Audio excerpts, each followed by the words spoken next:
በጣም ኢንተረስቲንግ ነው። ወደ ምዕራፍ 7 በቀጥታ እገባለሁኝና ምዕራፍ 7 ላይ አንደኛ ሳሙኤል ምዕራፍ 7 ላይ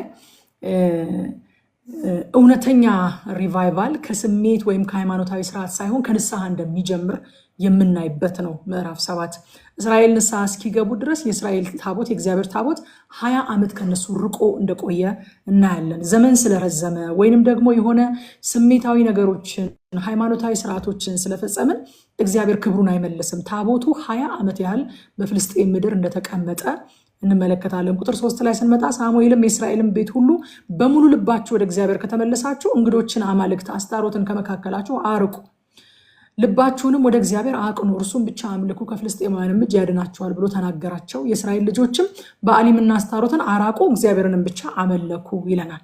አያችሁ፣ ተሐድሶ የሆነ ባዶ ለቅሶ አይደለም። በባዶ ለቅሶ አይደለም የሚመጣው። ተሐድሶ የሚመጣው በእውነተኛ ንስሐና ጣዖታትን በማራቅ ነው። ሳሙኤል ምንድን ነው ያላቸው? በሙሉ ልባችሁ ወደ እግዚአብሔር ከተመለሳችሁ ፍሬ አለው። መመለስ ፍሬ አለው። መመለስ የሚገለጥ ነገር ነው፣ በፍሬ የሚታይ ነገር ነው። እንግዶች፣ አማልክትና አስታሮትን ከመካከላችሁ አርቁ። አንደኛ ልባችሁንም ወደ እግዚአብሔር አቅኑ፣ እርሱም ብቻ አምልኩ። መመለሳችሁ በዚህ የተገለጠና የታወቀ ይሁን ይላቸዋል ማለት ነው። ተሐድሶ እንዲመጣ የእግዚአብሔር ክብር ኢካቦድ ተብሎ አልነበረ? ትላንትና ስናጠና ያ ኢካቦድ የተባለው ክብር ከእስራኤል ለቀቀ የተባለው ክብሩ ወደ እስራኤል እንዲመለስ ንስሐን እንደ ቅድመ ሁኔታ አድርጎ ያቀርብላቸዋል ማለት ነው። ማቴዎስ ወንጌል ምዕራፍ 3 ቁጥር 8 ላይም መጥምቁ ዮሐንስ እንደዚህ ብሏል አይደል? እንግዲህ ለንስሐ የሚገባ ፍሬ አድርጉ። ንስሐ ኤክስፔክትድ የሆነ ፍሬ ያለው ማለት ነው። አንድ ሰው በአንድ ጉዳይ ላይ ንስሐ ሲገባ ከዛ በኋላ እውነተኛ ንስሐ ለመሆኑ ገላጭ የሆነ ፍሬ አለው። በቃ ዛፍ ተተክሎ ልክ እንደ ወገኑ እንደሚያፈራ፣ ልክ እንደ ወገኑ ፍሬን እንደሚሰጥ አንድ ሰውም ንስሐ ከገባና ወደ እግዚአብሔር ከተመለሰ ንስሐውን የሚገልጥ ፍሬ ያፈራል። ለንስሐ የሚገባ ፍሬ የሚባል አለ። እዛ ነው መጥምቁ ዮሐንስ እንግዲህ ለንስሐ የሚገባ ፍሬ አድርጉ የሚላቸው። ሐዋርያት ሥራ ምዕራፍ 3 ከ19 እስከ 20 ላይም ስንመለከት ጴጥሮስ እንደዚህ አለ፣ እንግዲህ ከጌታ ፊት የመጽናናት ዘመን እንድትመጣላችሁ አስቀድሞም ለእናንተ የመረጠውን ኢየሱስ ክርስቶስን እንዲልክላችሁ ኃጢአታችሁ ይደመሰስ ዘንድ ንስሐ ግቡ፣ ተመለሱ። ከተሐድሶ በፊት ከጉብኝት በፊት ምን አለ? ሁል ጊዜ ንስሐ አለ። ንስሐ ደግሞ ምን አለው? ፍሬ አለው። ሳሙኤል ምን አላቸው? ንስሐ ግቡ፣ ወደ እግዚአብሔር ተመለሱ። ወደ እግዚአብሔር በፍጹም ልባችሁ ከተመለሳችሁ ደግሞ ጣዖታትን ከመካከላችሁ አርቁ ሲላቸው እናያለን ማለት ነው። ስለዚህ እዚህ ስፍራ ላይ ሳሙኤል ህዝቡን ወደ ምጽጳ ሰብስቦ በህዝቡና በእግዚአብሔር መካከል ቆሞ ሲማልድላቸው እንመለከታለን። ሳሙኤል እንግዲህ የኢየሱስ ክርስቶስ ጥላ ነው ብለናል አይደለ? የመጨረሻው ካህን፣ የመጨረሻው መስፍን የኢየሱስ ክርስቶስ ጥላ ነው ሳሙኤል ብለናል። እና እዚህ ቦታ ላይም ያንን ጥላነቱን ነው ኢየሱስን ሪፕሬዘንት ሲያደርግ ነው የምናየው። ወደ ምጽጳ ሰብስቧቸው በህዝቡና በእግዚአብሔር መካከል ቆሞ ሲማልድላቸው እንመለከታለን። አንደኛ ጢሞቴዎስ ምዕራፍ 2 ቁጥር 5 ላይ አንድ እግዚአብሔር አለና በእግዚአብሔርና በሰው መካከል ያለው መካከለኛው ደግሞ አንድ አለ፣ እርሱም ሰው የሆነ ክርስቶስ ነው ይላል። ስለዚህ የጥላነት ስራውን ሲሰራ እናየዋለን። ፍልስጤማውያን ሰሙ እንግዲህ እስራኤል በምጽጳ እንደተሰበሰቡ፣ መሰብሰባቸውም ከንቱ መሰብሰብ እንዳልሆነ፣ ንስሐ እንደገቡ፣ ወደ እግዚአብሔር እንደተመለሱ፣ አማልክቶቻቸውን እንዳስወገዱ ሰሙ። መሰብሰባቸው ብቻውን አይደለም የሚያሳሰባቸው፣ ተሰብስበው ያደረጉት ነገር ስለሚታወቅ ነው። በሰሙ ጊዜ ፍልስጤማውያን ሊወጓቸው መጡ። አያችሁ፣ ጠላት ንስሐ ገቡ ብሎ ተስፋ አይቆርጥም፣ ይዋጋል። አይዋጉህም የሚል ተስፋ የለንም እኛ።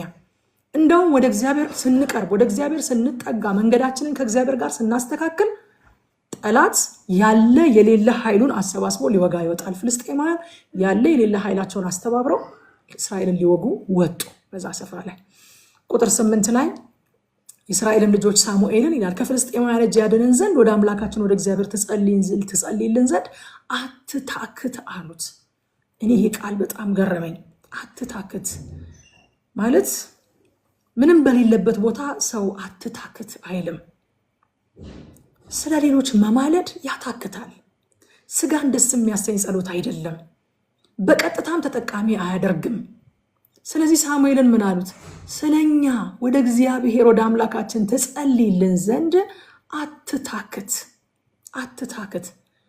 ስለ ሌሎች በመማለድ ፋንታ እኮ ነገራችንን እያስለቀቀን ብንጸልይ፣ ነገራችንን በእግዚአብሔር ፊት እየጠየቅን ጥያቄያችንን እያቀረብን ብንጸልይ ይቀላል። ለስጋ እንደው ጸሎት በአጠቃላይ ለስጋ ይከብዳል፣ ግን ደግሞ ለራስ መጸለይ ይሻላል። ስለኛ ትጸልይ ዘንድ ግን አትታክት አሉት። በጣም ይገርማል። እግዚአብሔር የሕዝብ አገልጋይ አድርጎን ለምናገለግላቸው ሰዎች ከመጸለይ እንዳንታክት እግዚአብሔር ጸጋ ያብዛል። እግዚአብሔር ጸጋ ያብዛልን። ራሱ ሳሙኤል አንደኛ ሳሙኤል ምዕራፍ 12 ቁጥር 23 ላይ ነገ የምናየው ክፍል ላይ እንደዚህ ያለ ደግሞ አለ። በድለዋል እኮ እስራኤል፣ እግዚአብሔርን አሳዝነዋል፣ እርሱንም አስቀይመውታል። ግን ደግሞ መልካሙንና ቀኑን መንገድ አስተምራችኋለሁ እንጂ ስለ እናንተ መጸለይን በመተው እግዚአብሔርን እበድል ዘንድ ይህ ከኔ ይራቃል። አያችሁ፣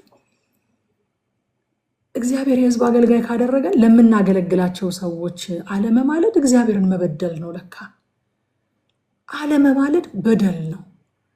ያንን በመተው ስለ እናንተ መጸለይን በመተው እናንተን አልበድልም አይደለም ያለው ሳሙኤል፣ በእናንተ ላይ ካህን ያደረገኝን የእናንተ አገልጋይ ያደረገኝን ለነሱ ይጸልያል ብሎ እዚህ ስፍራ ላይ ያስቀመጠኝን እግዚአብሔርን አልበድልም።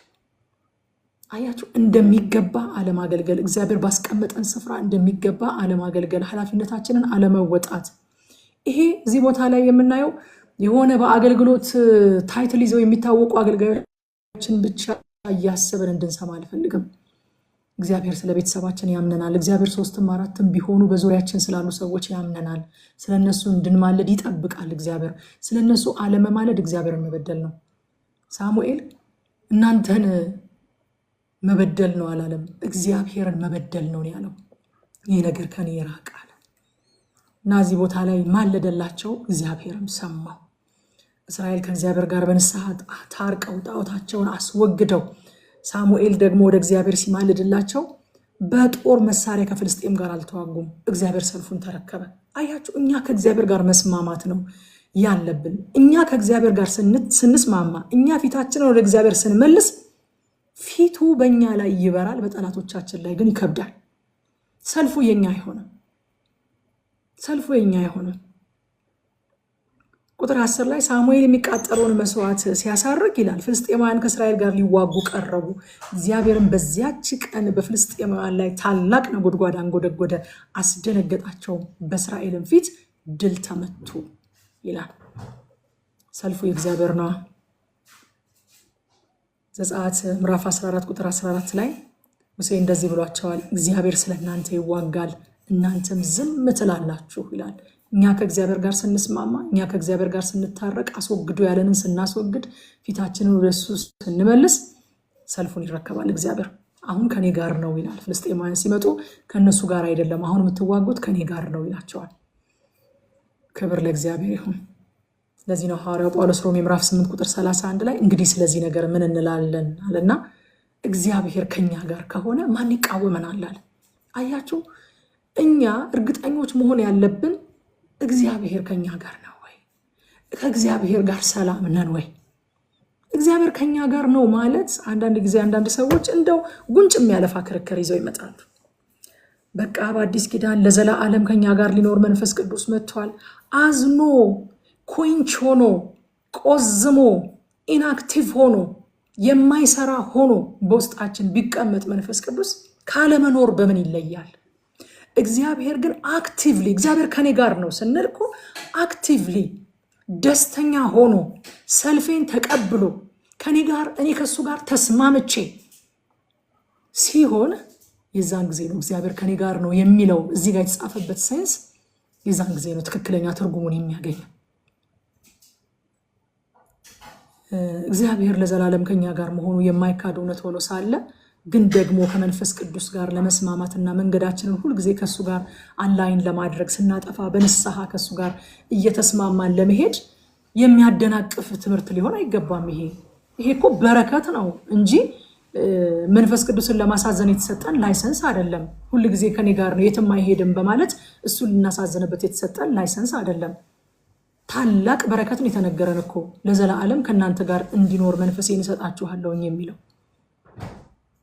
ግን በዛ ስፔሲፊክ ጉዳይ ላይ በዛ ስፔሲፊክ ሰልፍ ላይ እግዚአብሔር ከኔ ጋር ነው ወይ? እግዚአብሔር ይረዳኛል ወይ? እግዚአብሔር ሰልፉን ይቀበለኛል ወይ? ሰልፌን ይሰለፋል ወይ? ውጊያዬን ይዋጋል ወይ? ልክ ዘጸአት ላይ እንዳለው ቃል ያደርግልኛል ወይ? እግዚአብሔር ስለ እናንተ ይዋጋል እናንተም ዝም ትላላችሁ እንዳለ ሙሴ እንደዛ ይሆንልኛል ወይ? በንስሐ ስለተመለሱ ጣዖታቸውን ስላስወገዱ እግዚአብሔር በእርግጥ ከነሱ ጋር ሆነ። ሰልፉን ተረከባቸውና ታወኩ። ፍልስጤማውያንን በነጎድጓድ አወካቸው እግዚአብሔር። ከዛ በኋላ እንደዚህ ያሉ አቤኔዘር አሉ። እግዚአብሔር ረድቶናል። አቤኑዬ ዛሬ ስምህ የሚጠራበት ቦታ ነው። አቤኔዘር እግዚአብሔር ረድቶናል አሉ። አያቸው፣ አቤኔዘር የትናንትና ድል መታሰቢያ ብቻ ሳይሆን የነገ እምነታችንን መቆሚያ መሰረት ነው። አቤኔዘር ስንል የትናንቱን ለመዘከር ብቻ አይደለም፣ የትናንቱን ለማሰብ ብቻ አይደለም፣ ለነገ ደግሞ የሚያስፈነጥረን ነው። እንዴት ነው? አይታችኋል? እንደዚህ ቀስት ምናምን ወደፊት ሲወነጨፍ መጀመሪያ ምን ይደረጋል? ወደኋላ ይወጠራል አይደለም? አቤኔዘር ማለት ልክ እንደዛ ነው። ወደኋላ ሄድ ብለን እግዚአብሔር ያደረገልንን ነገር እናስባለን። ከዛ በኋላ ወደፊት የምንወነጨፍበት ጉልበት ይጨምራል ማለት ነው። አቤኔዘር እግዚአብሔር ረዳን፣ እግዚአብሔር ረድቶናል ሲሉ አቤኔዘር አሉት። ሃሌሉያ! ጌታ ይባረክ። እኛ አይደለንም እግዚአብሔር ነን ሲሉ መታሰቢያ አቆሙና አቤኔዘር አሉ። መዝሙር 115 ቁጥር 1 ላይ እንደዚህ ይላል፣ ለኛ አይደለም አቤቱ ለኛ አይደለም፣ ነገር ግን ለስምህ ስለ ምሕረትህ ስለ እውነትህ ምስጋና ስጥ ይላል። ተሐድሶ የብዙ ጫጫታ የብዙ ለቅሶ ውጤት ሳይሆን የእውነተኛ ንስሐ በእምነት የመታዘዝ ፍሬ ነው።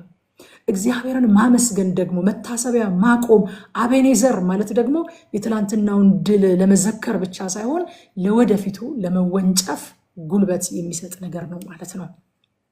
ስለዚህ ከዚህ ምዕራፍ ላይ ይህንን እንማራለን። እኛ ለእግዚአብሔር ስንሸነፍ እሱ ጠላቶቻችንን ያሸንፋል። አቤኔዘር የምንልበት ታሪካችንን አንርሳ፣ ወደፊት እንድንወነጨፍ ያደርገናል። ምዕራፍ 8 ላይ ስናልፍ እግዚአብሔር ደግሞ ምዕራፍ 8 ላይ እንዲገዛን ካልወደድን በሰው አገዛዝ ስር እንዴት ዋጋ እንደምንከፍል ያሳየናል። የእግዚአብሔርን አገዛዝ ያልተቀበለ በሰው አገዛዝ ውስጥ የሚከፍለውን ዋጋ ያሳየናል።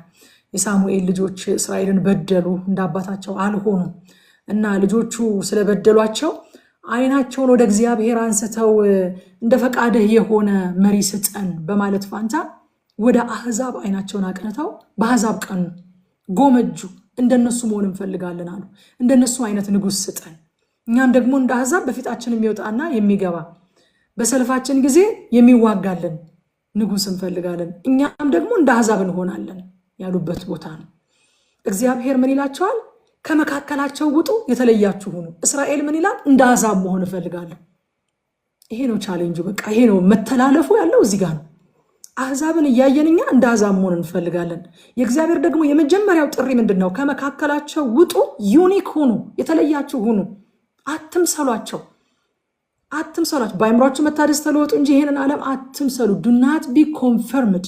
አትምሰሏቸው፣ ኮንፊርም አያርጓችሁ እነሱ።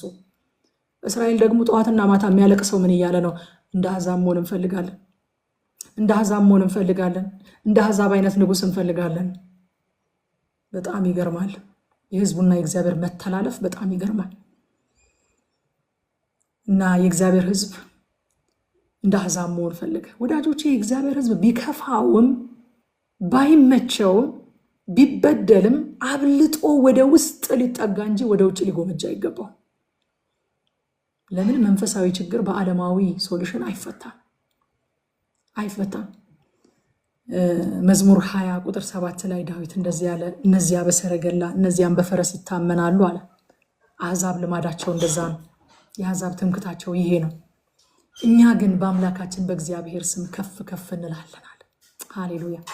አያቸው፣ ዓለምን ለመምሰል ስንሞክር ከእግዚአብሔር ሐሳብ ጋር እንተላለፋለን። እንደ አሕዛብ መሆን እንፈልጋለን አሉ። የሚፈርድልን ንጉሥ ስጠን ባሉት ጊዜ ይላል ቁጥር 6 ላይ ነገሩ ሳሙኤልን አስከፋው፣ ሳሙኤልም ወደ እግዚአብሔር ጸለየ ይላል። አያችሁ፣ ሳሙኤል እዚህ ቦታ ላይ የተከፋው ስለ እግዚአብሔር ነው። ለእግዚአብሔር ነው የተከፋው እንጂ ስለ ራሱ አይደለም። እስራኤል የናቁት ሳሙኤልን ሳይሆን እግዚአብሔርን ነው።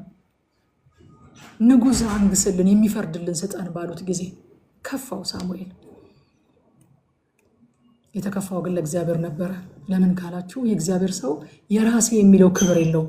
ሰዎች ሲያከብሩት የሚያከብሩት እግዚአብሔርን ነው። ሰዎች ሲንቁት የሚንቁት እግዚአብሔር ነው።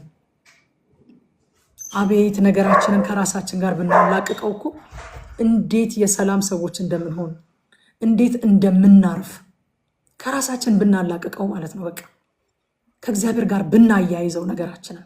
ሳሙኤል ስለ እግዚአብሔር ነው የሚከፋው። ክብሩንም ንቀቱንም ከራሱ ጋር ያያይዘው። እኔ ናቁኝ እግዚአብሔር ወይ ብሎ አያለቅስም። እግዚአብሔርን ናቁት ብሎ ነው የሚያለቅሰው። እግዚአብሔርን ናቁት። ሌላም ቦታ ላይ ከዚህም በኋላ ሄዳችሁ ብታዩት ሲወቅሳቸው እግዚአብሔርን ናቃችሁት እያለ ነው እንጂ እኔን ናቃችሁኝ እያለ አይደለም። የመጨረሻው መስፍን ነው፣ በእስራኤል ላይ እየፈረደ ያለ እሱ ነው። ግን ስለ ራሱ አይደለም የተሟገተው፣ ስለ እግዚአብሔር ክብር ነው። ሉቃስ ምዕራፍ 10 ቁጥር 16 ላይ በጣም ወደው ቃል አለ።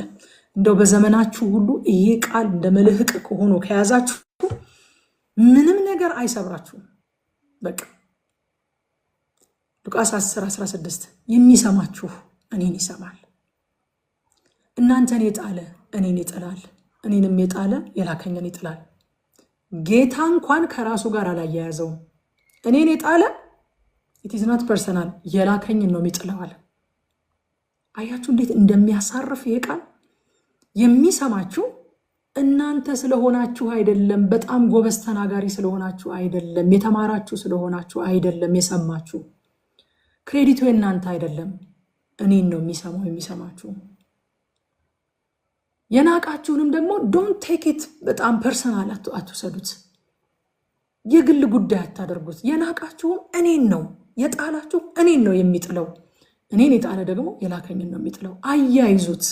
እንደዚህ አድርጋችሁ ካያያዛችሁት በቃ 10 ጊዜ እየተሰበርን አንጠገንም ማለት ነው። አንድ ጊዜ ከአንዲት እህት ጋር ስንጫወት በጣም በተደጋጋሚ እኛ በሁለታችን ኢንኮመን የምናቃት ሁለታችንም የምናቃት አንዲት እህት እኔ ሳላያት ሰላም ሳትለኝ አለፈች ትልና ተሰበርኩኝ ትላለች። ተሰበርኩ። እንዴት ሰላም ሳትለኝ ታልፋለች? የእውነት በጌታ ፊት እኔ ደግሞ እንደው ዝም ብዬ ዲፎልቴ እንደዚህ እናንተም ካገኛችሁኝ ጠርታችሁ ሰላም በሉኝ። ይሄ የሐሳብ ሰው ታውቃላችሁ። በቃ ቁጭ ባልኩበት ቦታ ላይ የሆነ ነገር አሰላስላለሁኝ። ቁጭ ብዬ የሆነ ጥልቅ ያለ ሐሳብ ውስጥ ገባና አሰላስላለሁኝና ብዙ ጊዜ ሰው ጠርቶ ሰላም ካላለኝ እንደዚህ ራሴ እያየዋችሁ ይመስላል፣ ግን አይቼ ሰላም ላለን እችላለሁና በተደጋጋሚ አይ ቲንክ እንደዛ አይነት ነገር ያጋጥማታልና ተሰበርኩ ትላታለች ለዛች እህት። ወይ በጌታ በኢየሱስም በይ ምክንያቱም እንድትሰበር አልፈልግም እኔ ብዬ አግኝቼ ይቅርታ ጠይቃታለሁ። እንደገና በሌላን ጊዜም ሳላያት ሰላም ሳልላት ተሰበርኩ ትላለች።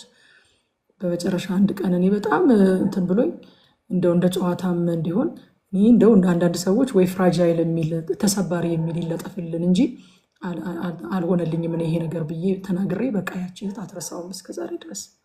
እና ወዳጆቼ ፍራጃይል አንሆንም፣ በቃ ተሰባሪዎች አንሆንም።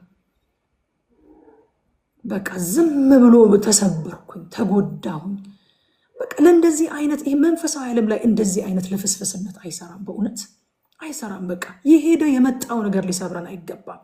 የምንሰጠው ትርጉም ነው የሚሰብረን። ያ ሰው ምንም ነገር ትዝ ላይለው ይችላል። እኔ ምንም ነገር ትዝ አይለኝም በሰዓቱ እንዳየኋትም እንደነበረችም የማውቀው ታሪክ የለም፣ ግን በየቀኑ ትሰበራለች። ምን ማድረግ ይቻላል? ነገሩን ከራሷ ጋር ብቻ ስለምታያይዘው በራሷ ዓለም ውስጥ ስለምትኖር እኮ ነው። ከራሳችን ዓለም ከወጣንና በእግዚአብሔር ዓለም መኖር ከጀመርን ነገሩን ከእግዚአብሔር ጋር ካያያዝ ነው የሚሰማኝ እግዚአብሔርን ነው የሚሰማው። የሚጥለኝ ደግሞ እግዚአብሔርን የጣለው ኢየሱስን የጣለው ኢየሱስን የጣለ ደግሞ የላከውን የጣለው እንጂ እኔን አይደለም። አያችሁ፣ ለዛ ነው በቃ ትላንትና ተደብድበው ዛሬ ወጥተው ለዚህ ህዝብ ደግሞ ክብር አይወድለትም ምናምን ብለው ማይቀመጡት ሐዋርያት። ትላንት ተደብድበው ትላንትና ታስረው ደግሞ ወደሚቀጥለው ከተማ ልፍ ብለው ይሰብካሉ። በቃ ሰላም ለእናንተ ይሁን በሉ በምትገቡበት ከተማ ሁሉ አላቸው ጌታ። ሰላማችሁን የሚቀበል ሰላም ይሆንለታል፣ ካልተቀበሏችሁ ሰላማችሁ ወደ እናንተ ይመለሳል። ምንም በቃ ይሄንን ማያያዝ ከእግዚአብሔር ጋር ስናያይዘው አገልግሎታችንን በጣም ቀሎን እንኖራለን ማለት ነው። ሳሙኤል የሆነውን ነገር ለባለቤቱ ለእግዚአብሔር ነው ያሳውቀው። ሄዱ። እግዚአብሔር የመለሰለትን መልስ ይዞ ደግሞ ወደ አገልግሎቱ ተመለሰ እንጂ አልተዋቸውም፣ አኩርፎ አልተዋቸውም። ገና ለገና የኔ ልጆች እንትን ስላደረጉ ነው እኔ ልጆችህን አስተካክል አይሉኝም ሌላ ንጉሥ ስጠን ከሚሉ ምናምን ብሎ አኩርፎ አልተቀመጠም። ተመልሶ ደግሞ የእግዚአብሔርን መልእክት ይዞላቸው መጣ። እነሱን ወደ እግዚአብሔር ወሰደ፣ የእግዚአብሔርን መልእክት ይዞ ደግሞ ወደ ህዝቡ ተመለሰ። ከዛ በኋላ ግን ህጉን ወጉን በደንብ አጠንክረህ ንገርልኝ አለው እግዚአብሔር። ንገርልኝ ሰው በላያችሁ ሲነግስ የሚሆንባችሁን ነገር አለ። በአጠቃላይ በአንድ ቃል ሲገለጥ ምን እንደሆነ ታውቃላችሁ? ይወስድባችኋል። ሐሳቡ በሙሉ ይሄ ነው። በቃ ይወስድባችኋል። የተዘረዘሩት ነገሮች በአጭር ቃል ሲጠቃለሉ ልጆቻችሁን ይወስድባችኋል፣ ንብረታችሁን ይወስድባችኋል፣ ነፃነታችሁን ይወስድባችኋል። እግዚአብሔርስ ይሰጣችኋል፣ ደግሞስ ያበዛላችኋል አይደል? ዮሐንስ ወንጌል ምዕራፍ 10 ቁጥር 10 ላይ ሌባውን ሊሰርቅ ሊያርድ ሊያጠፋ እንጂ ስለሌላ አይመጣም አለና ጌታ እኔ ህይወት እንዲሆንላችሁ እንዲበዛላችሁ መጣዋል። ይወስድባችኋል አላቸው ሳሙኤል በሶስት አቅጣጫ፣ በሪሌሽንሺፕ ፋሚሊያችሁን፣ በንብረት ደግሞ በነፃነት ይወስድባችኋል አላቸው። በእግዚአብሔር ምትክ ወደ ህይወታችን የምናስገባው የትኛውም ነገር ቀስ በቀስ ይቆጣጠረናል፣ ያለንን ይወስድብናል፣ ከዛ ባሪያ ያደርገናል። በቤታችሁ፣ በህይወታችሁ፣ በአገልግሎታችሁ ጠላት እጁን እንዳስገባ በምን አውቃለሁ ብላችሁ ከጠየቃችሁ ይጠፋል። የሆነ ነገር ይጠፋል፣ የሆነ ነገር ይወሰዳል። ደስታችሁ ይወሰዳል፣ ሰላማችሁ ይወሰዳል፣ እረፍታችሁ ይወሰዳል፣ እርካታችሁ ይወሰዳል። የሆነ ነገር ብቻ ይወሰዳል። ለአገልግሎት ያላችሁ ፓሽን ይወሰዳል። ለቅዱሳን ያላችሁ ፍቅር ይወሰዳል። ለክርስቶስ አካል ያላችሁ ቅንዓት ይወሰዳል። የሆነ ነገር አንድ ቀን አንዱ ተወስዶ ይሄ ሁሉ ነገር ተወስዶበት ባዶን ይቀርሰዋል። ይሄ ሁሉ ነገር እየተወሰደበት ግን ምክንያት ይደረድራል። ጠላት ቤቱ ገብቶ እየሰረቀበት እንደሆነ አምኖ ላለመቀበልና ተነስቶ ጠላቱን በጅራፍ ገርፎ ከቤቱ ላለማስወጣት ምክንያት ይደረድራል።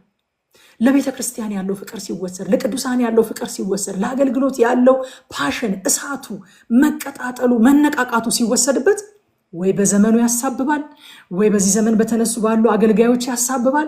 አገልጋዮቹ እንደዚህ ስለሆኑ ነው፣ የቤተ ክርስቲያን ሲስተም እንደዚህ ስለሆነ ነው፣ ሽማግሌዎች እንደዚህ ስላደረጉ ነው። አይደለም ወንድሜ፣ እየተሰረፍክ ነው፣ እየተሰረቅሽ ነው፣ እየተወሰደ።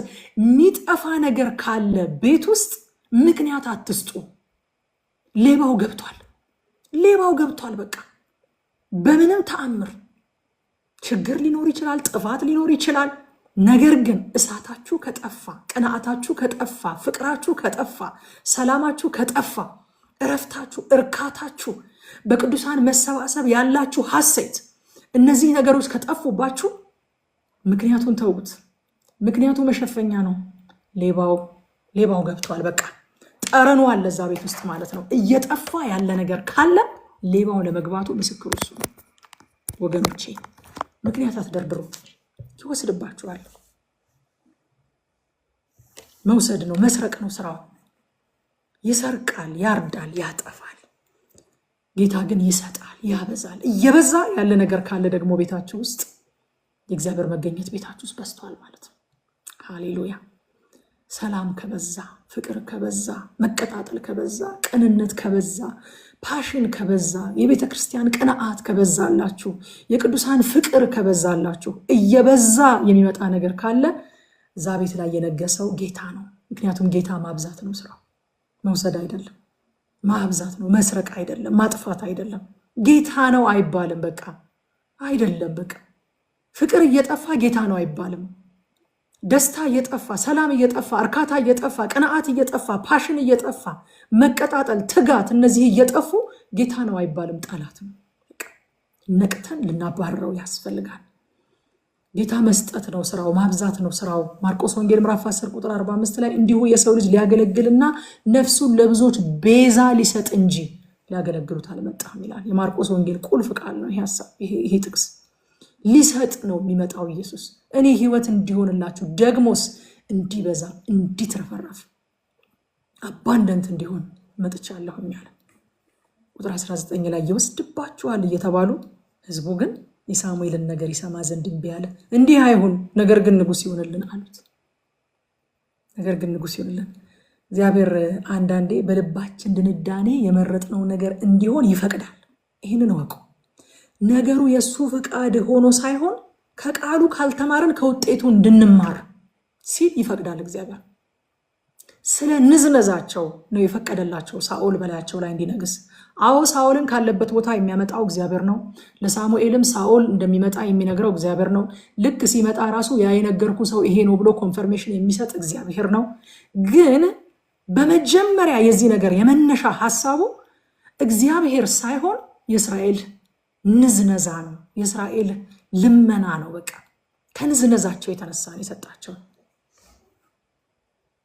ንጉስ እንኳን ሲጠይቁ በጣም የሚገርመው እንደ እግዚአብሔር ፈቃድ የሚገዛን ብለው አይደለም የጠየቁት፣ እንደ አህዛብ ብለው ነው የጠየቁት። አይገርምም? እንደ አህዛብ። እግዚአብሔር ግን እንደ ልቡ የሆነ ንጉስ ሊሰጣቸው እቅድ ነበረው። ጻድቅ የሆነ ቅዱስ የሆነ አገልጋይ የሆነ አዳኝ የሆነ ንጉስ ሊሰጣቸው ፈቃዱ ነበረ እግዚአብሔር።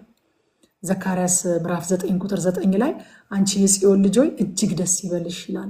አንቺ የኢየሩሳሌም ልጆይ እልል በይ፣ እነሆ ንጉስሽ ጻድቅና አዳኝ ነው፣ ትሁትም ሆኖ በአህያይቱም ግልገል በውርንጫይቱ ላይ ተቀምጦ ወደ አንቺ ይመጣል ይላል። እግዚአብሔር ያዘጋጀላቸው ንጉስ ይሄ ነው። የዛ ንጉስ ጥላም ዳዊት ነው። እነሱ ግን ስለ ንዝነዛቸው ሳኦልን ተቀበሉ። ስለ ንዝነዛችን የተቀበልነው ነገር የእግዚአብሔር ስጦታ ነው ለማለት ይቸግራል። ምክንያቱም የሱ ስጦታ በጎ ነው፣ ፍጹም ነው። ያዕቆብ እንደሚነግረን በጎ ስጦታ፣ ፍጹም በረከት ከላይ ከብርሃናት አባት ዘንድ ይወርዳሉ። አንዳንድ ጊዜ ስጦታውን ብቻ ሳይሆን ጊዜውን ራሱ ከንዝነዛችን ብዛት ልናፈጥን እንሞክራለን። እግዚአብሔር ያንን ነገር የሚያደርግበትን ጊዜ አንድ ጊዜ አንድ አባባል ሰምቼ አንድ ቦታ ላይ እንደውም ተናግሬዋለሁኝ መልእክት ሳቀርብና አንዲት ልጅ አባባሉን የተናገረው ሰው አባቷ ብርቱካን ይልጥላታል እና ብርቱካን ሲልጥላት ትዕግስቷ አለቀ። እሷ ብርቱካኑን ስጠኝ እያለች ታለቅሳለች። ተይ የላጥኩልሽ ስጠኝ ብርቱካኑን አሁኑ ነው እንፈልገዋለች፣ አሁኑ። ከዛ እስኪ በቃ ስለ ንዝነዛዋ ልክ ነው ብሎ ሳይሆን ደስ ብሎት ሳይሆን ፈቅዶ ሳይሆን ስለ ንዝነዛዋ ብርቱካኑን ሰጣት። ሲሰጣት በጥርሷ ለመላጥና ለመብላት ስትሞክር ያው ብርቱካን ልጣጭ ላይ ያለው ነገር ታውቃላችሁ፣ እንትን ብሎ ተጨምቆ አይኗ ውስጥ ገባና አስለቀሳት። አለቀሰች ደግሞ እንደገና። አባቷ እንደዚህ አላት፣ እንደዚህ እንዳያስለቅስሽ ብዬ ነበር እኮ እየላጥኩልሽ የነበረው አላት። አንዳንዱ ነገር የሚያስለቅሰን እኮ ነዝንዘን ከእግዚአብሔር እጅ ቀምተን ወስደነው ነው። በጉልበት ሳይሆን በንዝነዛ በቃ ስለ ንዝነዛችን ብሎ የሚሰጥበት ጊዜ አለ። ታስታውሳላችሁ የኦሪት መጽሐፍትን ስናጠና ስለ ንዝነዛቸው ሲል እግዚአብሔር ስጋ ሰጣቸው። ድርጭት አምጥቶ ይብሉ እስከ አፍንጫቸው በአፍንጫቸው እስኪወጣ ነው ማበላቸው። ለአንድ ቀን አይደለም ለአንድ ወር ነው ማበላቸው ለእግዚአብሔር። ፈቅዶ ግን አይደለም ፈልጎ ግን አይደለም፣ ስለ ንዝነዛቸው ነው። ከዛ በኋላ ግን ጥርሳቸው መሃል ደረቀ ይላል ስጋው፣ ከህዝቡም ብዙዎች ወደቁ ይላል። ስለ ንዝነዛችን የምንቀበለው ነገር መጨረሻ ፍጻሜው ያማረ አይሆንም እና ንዝነዛው ሳኦልን ተቀበሉ። የሚያረካ ብቸኛ ንጉስ ግን ኢየሱስ ነው። ቆላስይስ ምዕራፍ 1 ቁጥር 18 ላይ እርሱም የአካሉ ማለት የቤተክርስቲያን ራስ ነው፣ እርሱም በሁሉ ፊተኛ ይሆን ዘንድ መጀመሪያ ከሙታንም በኩር ነው ይላል። ሃሌሉያ! ጌታ ይመስገን። እግዚአብሔር ኢየሱስን ነው ያዘጋጀው። የኢየሱስ ጥላ እንዲሆን ደግሞ ዳዊትን ነው እግዚአብሔር ያዘጋጀላቸው። ከንዝነዛቸው ብዛት ግን ሳኦልን ተቀበሉ። ወደ ምዕራፍ 9 ስናልፍ እግዚአብሔር ምዕራፍ 9 ላይ ደግሞ እስራኤል የጠየቁትን አይነት ንጉስ መረጠላቸው። ውጫዊ ገጽታው የሚባርክ ሰው ነበረ፣ በጣም ይማርካል። እግዚአብሔር ለሳሙኤል ስለ ሳኦል እንደነገረው ሁሉ ደግሞ ሳኦልንም ወደ ሳሙኤል ሲመራው እንመለከታለን። ምዕራፍ 9 ላይ ሳኦል የአባቱን አህዮች ሊፈልግ ወጥቶ የታሪክ ባለቤት፣ የታሪክ ጀማሪ፣ የታሪክ መሪ፣ የታሪክ ፈጻሚ የሆነው እግዚአብሔር ነገሮችን አገጣጥሞ ሳሙኤል ፊት ሲያቆመው እንመለከታለን። እዚህ ምዕራፍ ላይ አያችሁ፣ እግዚአብሔር አብሮት ያለውን ብላቴና ተጠቅሞ ሳሙኤል ጋር የሚሄድን ሐሳብ ጨምረበት። ኢቭን ተግዳሮት አለ፣ መሄድ አልችልም፣ ለእግዚአብሔር ሰው ባዶ እጅ አይኬድም፣ ባለ ራእይ ጋር እንዴት አድርጌ ባዶ እጄን መሄድ እችላለሁኝ ብሎ ምክንያት ሲያቀርብ ያንኑ ብላቴና ተጠቅሞ እግዚአብሔር ችግሩን ቀረፈው። ምክንያቱም ለእግዚአብሔር የሚሳነው ነገር የለም። ሳኦል በሳሙኤል ፊት መቆም ካለበት እግዚአብሔር ማንኛውንም ነገር ተጠቅሞ ያደርገዋል። የሚሳነው ነገር የለም። ቁጥር 17 ላይ ሳሙኤልም ሳኦልን ባየ ጊዜ ይላል እግዚአብሔር ያ የነገርኩ ሰው እነሆ እርሱም በሕዝቤ ላይ ይሰለጥናል አለው ይላል። እግዚአብሔር ለሚሰሙት አያችሁ የማያሻማ ምሪት ይሰጣል። እኔ እዚህ ቦታ ላይ የእግዚአብሔር ማረጋገጫ ብዛቱ በጣም ይገርመኝ ነገር እግዚአብሔርን ማረጋገጫ ስንጠይቀው በእርግጥ ነገሮችን ኮንትሮል ለማድረግ በመፈለግ ስሜት አይደለም መጠየቅ ያለብን። ከሱ ጋር እንዳንተላለፍ ልብን ያውቃል። በነገራችን ላይ እግዚአብሔር እኮ አይደል ልብን ያውቃል። ከአንተ ጋር እንዳልተላለፍ በሚል መንፈስ የሚጠይቁትንና ሁሉን ነገር አውቀው ኮንትሮል አድርገው ለመነሳት የሚጠይቁትን እግዚአብሔር ያውቃል። ኮንትሮል ለማድረግ ሳይሆን ከሱ ጋር እንዳንተላለፍ ስንጠይቀው እግዚአብሔር ጥርት ያለ ምሪት የሚሰጥ አምላክ ነው። ነገረው ለሳሙኤል ነገ በዚህ ሰዓት ሰው ልካለሁኝ አለው። ሳኦልን ደግሞ መርቶ ወደ ሳሙኤል ወሰደው። በአህያም በብላቴናውም አድርጎ መርቶ ወደ ሳሙኤል ወሰደው። ልክ ሲመጣ ደግሞ ምንም አይነት ኮንፊውዥን እንዳይፈጠር ያ የነገርኩ ሰው እነሆ። እግዚአብሔር ጥርት አድርጎ የሚናገር አምላክ ነው። በቃ ግሬ የለም እግዚአብሔር ዘንድ ብላክ ኤንድ ዋይት ነው ወይንም አይደለም ይላል እግዚአብሔር። ግን የምንጠይቅበት መንፈስ ወሳኝነት አለው። ከዛ በኋላ እንደዚህ ያለው አየውና የእስራኤል ቤት ምኞት ለማን ነው አለው። አንተ አህዮች ጠፍተውብኛል፣ አህዮቹ ተገኝተዋል አታስባለ። የእስራኤል ቤት ምኞት ለማን ነው? ለአንተና ለአባትህ ቤት አይደለምን? አያችሁ ሳኦል የእስራኤል ምኞት መልስ ነው። ለአንተና ለአባትህ ቤት አይደለምን አለው። ሳሙኤል ሳኦልን ከዛ በኋላ አከበረው፣ እድል ፈንታውን ሰጠው። ምክንያቱም ሳሙኤል በስሜት ሳይሆን በምሪት የሚያገለግል ሰው ነው። እግዚአብሔር ያለውን ነገር የሚያደርግ ሰው ነው።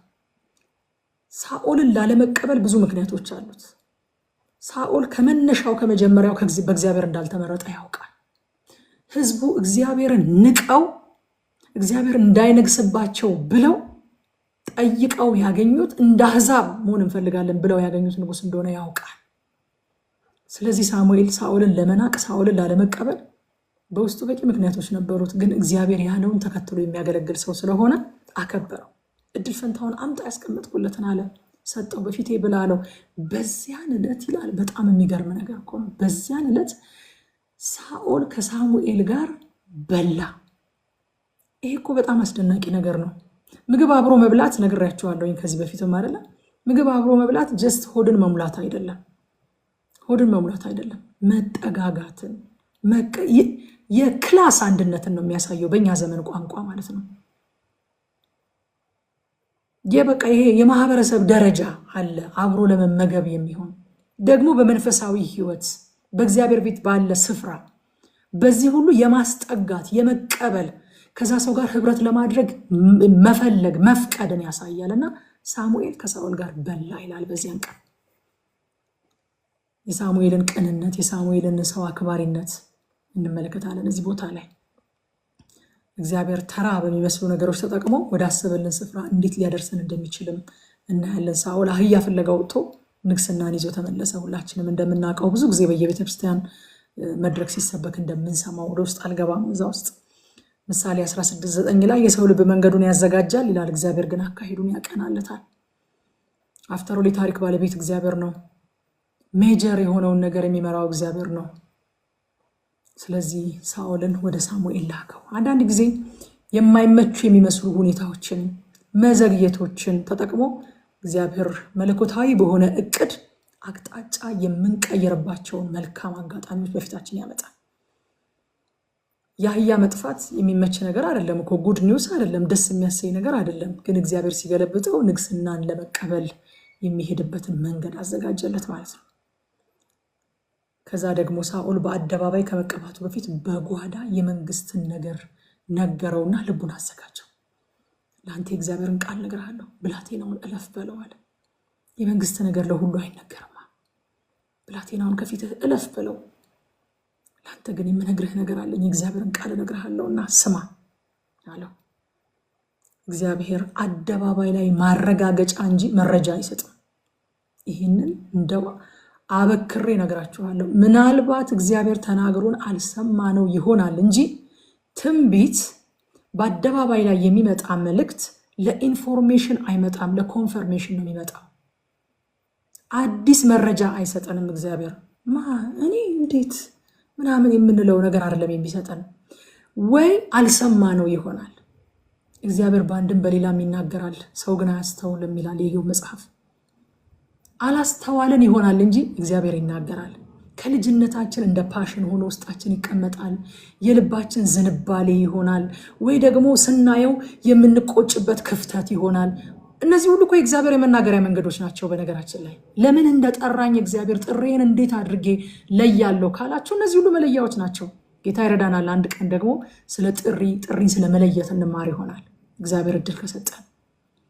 ጥሪያችንን የምንለይባቸው ብዙ መንገዶች አለ ልባችን ውስጥ ስለማናስተውለው፣ ኢግኖር ስለምናደርገው፣ ችላ ስለምንለው ነው እንጂ እግዚአብሔር በህልም በራእይ በድምፅ በተለያየ በእግዚአብሔር ቃል በዋናነት ከዛ ባለፈ ደግሞ እንደው ከልጅነት ጀምሮ በቃ ልባችን የሚቃጠልበት ስናደርገው ቀሎን የምናደርገው ደስ የሚለን ምናልባት በቃ ህፃናትን ስናይ ልባችን ስፍስፍ የሚልብን ከሆነ ጌታ ሆይ ምንድነው ብለን እንድንጸልይ እግዚአብሔር ይፈልጋል። ልጆች እንዳሳድግ ነው ወይ ወላጅ የሌላቸው ልጆች እንድረዳ ነው ወይ እንድንለው እግዚአብሔር ይፈልጋል። እኔ በቃ እንደው ልጅ ሳይስፍስፍ ላለሁኝ በቃ ጥሎብኝ በቃ አንጀቴ አይችልም ብለን ቆመን ይሆናል እኮ። እግዚአብሔር ግን ያንን ልብ ውስጣችን ያስቀመጠ እሱ ነው። ምናልባት አረጋውያን በመንገድ ላይ ተጥለው ስናይ ልባችን አለመጠን የሚሰፈሰፍብን ከሆነ እግዚአብሔር እኮ ነው እንደዚህ አይነት ዝንባሌ በውስጣችን የሚያስቀምጥ። ክፍተቶች አይተን ቁጭት የሚለን ከሆነ እኔ አሁን ወደ ሚዲያ መጣለሁኝ የሚል ሐሳብ አልነበረኝም። አንዱ እግዚአብሔር ከድሮ በቃ ውስጤ ያስቀመጠው ነገር ዝም ብዬ ሳስተውለው ግን ሚዲያ ላይ ያሉ ክፍተቶችን ሳይ ልቤ ይቃጠልብኛል። እንደዚህ ቢባል እንዲህ ቢደረግ ይሄ ነገር እንዲህ ቢሆን የሚል ሐሳብ በውስጤ ዝም ብሎ ይመጣል። በፍጹም እኔ ወደ ሚዲያ መጣለሁኝ ብዬ አስቤ ግን አላውቅም። እግዚአብሔር ሲናገረኝ አሃ ክፍተቶች የሚታዩኝ ለዚህ ነበር እንዴ። አያችሁ፣ ክፍተቶች ሲታዩአችሁ ቁጭ ብለን ቡና እየጠጣን እንድናማረር ሳይሆን እግዚአብሔር በዛ ጉዳይ ላይ የምትሞሉት ነገር አለ እያለን ነው። ስለዚህ አደባባይ ላይ ከመቀባቱ በፊት በጓዳ አጫውተው የመንግስትን ነገር እነግርሃለሁኝ አለ። አጫውተው ልባችሁን አዳምጡ። እናንተም በጓዳ የነገራችሁን ነገር አስታውሱ። አደባባይ ላይ መልእክቱ እውነተኛ ለመሆኑ ምንም ስሜታዊ መሆን አያስፈልግም። ይንገሯችሁ መልእክቱን፣ እየተነገራችሁ መልእክቱን ልባችሁን አዳምጡ። አሃ የምትሉበትን ነገር መንፈስ ቅዱስ ያስታውሳችኋል። አሃ እንደዚህ አይነት ህልሞችን የማየ ነበረው ለካ ለዚህ ነው። አሃ መጽሐፍ ቅዱስ ላይ የእገሌ ታሪክ ልቤን የሚያቃጥለው ለዚህ ነው ለካ። አሃ እንትና የሚባለውን ሰባኪ እንትና የሚባለውን ነቢይ ሳየው ውስጥ የሚቀጣጠለው ለዚህ ነው ለካ ብሎ እግዚአብሔር እንድታስታውሱ ያደርጋችኋል። ከመቀባት ደግሞ መገኘት ይቀድማል። ሳሙኤል ተገኘ። በቃ ሂድ ወደ ተባለበት ቦታ ሄደ። ብላቴናው እንሂድ ሲለው ሄደ። መገኘት ይቀድማል። ጌታ ምን አለ? ባሪያዬን ዳዊትን አገኘሁት፣ ቅዱሱንም ቅባት ቀባሁት። ሳያገኘን እንዲቀባን እንደምንጠብቅ ታውቃላችሁ። ከዚህ በፊትም ተናግሬያለሁ። እግዚአብሔር ካፌ ውስጥ አይቀባም ሰዎችን። ሳያገኘን እንዲቀባን እንፈልጋለን። መገኘት ተገኘለት ሳኦል።